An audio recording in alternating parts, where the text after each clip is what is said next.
Bonsoir. Le prince a fermement condamné l'invasion des Russes en Ukraine en début de semaine. Le conflit ne cesse d'évoluer d'heure en heure. Quel est votre sentiment aujourd'hui ? Eh bien, mon sentiment, bien entendu, d'abord est d'exprimer une certaine douleur face à ces événements, parce qu'on voit qu'il y a des populations civiles qui sont extrêmement marquées, que d'après les images de télévision, il y a des combats qui se déroulent dans un contexte de violence assez fort. Et donc c'est ce sentiment que je peux avoir, une certaine douleur, et notamment avec la vision d'enfants, de familles qui sont obligés de partir ou de se réfugier parfois dans le métro. Il y a des ressortissants monégasques qui sont bloqués en Ukraine. Alors, ou qui ont fait... À notre connaissance, il n'y a pas de ressortissants monégasques qui sont bloqués. En revanche, il peut y avoir des conjoints de ressortissants monégasques. Un exemple m'est venu il n'y a pas très longtemps, mais c'est une personne, je crois, qui a quitté l'Ukraine et qui fait route vers la France. La principauté a adopté à son tour des sanctions économiques prises par les États européens contre la Russie. Il y a eu la publication d'une liste noire par l'Union européenne. Concrètement, Monsieur le ministre, combien de personnes sont concernées par ces procédures à Monaco ?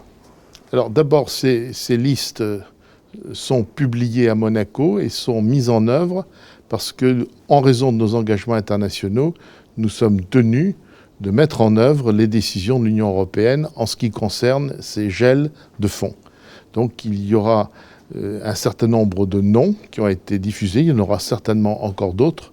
Pour ce qui concerne le nombre de personnes effectivement concernées, c'est une information qui doit être confidentielle et donc nous ne communiquerons pas sur le nombre de personnes concernées, ni naturellement sur, en termes de volume, ce que cela représente. La France, par exemple, envisage d'étudier la saisie de biens privés comme des yachts ou des biens immobiliers. Est-ce que Monaco envisage de s'aligner à cela ?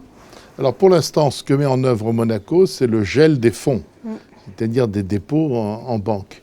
Pour ce qui concerne une éventuelle saisie d'autres biens, notamment de biens immobiliers ou de yachts par exemple, bon, c'est une question qui est à l'étude, mais je crois qu'en France aussi, les études ne sont pas encore totalement achevées pour que l'on soit très solide sur le plan du droit et sur le plan de la procédure, c'est-à-dire pour que ces procédures aboutissant à une saisie soient incontestables.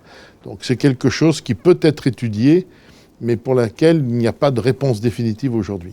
Mais globalement, Monsieur le Ministre, il était important que Monaco s'aligne par rapport à toutes ces décisions européennes. Du fait des engagements internationaux que la principauté a, dès qu'une liste est publiée par l'Union européenne, nous la publions à Monaco sous forme de décision ministérielle et qui est prise dans les 24 heures. Donc systématiquement, on suit, on respecte, nous nous alignons immédiatement sur cette liste ou sur ces listes qui sont communiquées.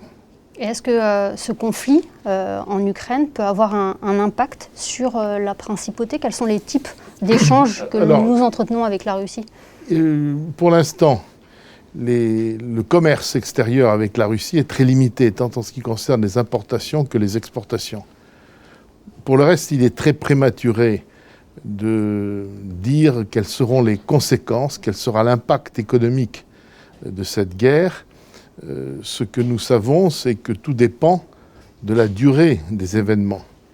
Bon, il est évident que le secteur sur lequel nous devons être très vigilants les deux secteurs sont d'abord l'énergie, et notamment le prix de l'énergie, mais également le tourisme, vu la fréquentation des touristes russes, qui ne sont pas les premiers touristes étrangers venant à Monaco, mais qui sont parmi dans les 10 premiers en termes de population.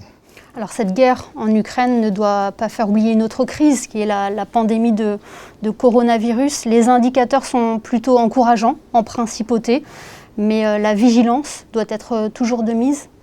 Alors la vigilance est toujours de mise, le respect des gestes barrières. La pandémie est loin d'être finie. Nous avons un taux d'incidence qui demeure toujours élevé, à 400, mais nous sommes incontestablement dans une phase d'amélioration de la situation. Et donc, nous pouvons envisager de nouveaux assouplissements. C'est quelque chose qui est encore à l'étude, mais qui pourra être décidée, qui pourra être mise en œuvre soit au début de la semaine prochaine, soit au début de la semaine d'après. Dans cet assouplissement, éventuellement, il y aurait la levée progressive du pass sanitaire concernant certains secteurs? Ce n'est pas peut-être la mesure sur laquelle on travaille prioritairement. Il y a les questions notamment liées à l'école, par exemple, mais sur lesquelles des décisions peuvent être prises, oui. Merci beaucoup, Monsieur le ministre, d'avoir été dans les studios de Monaco Info. Merci à vous.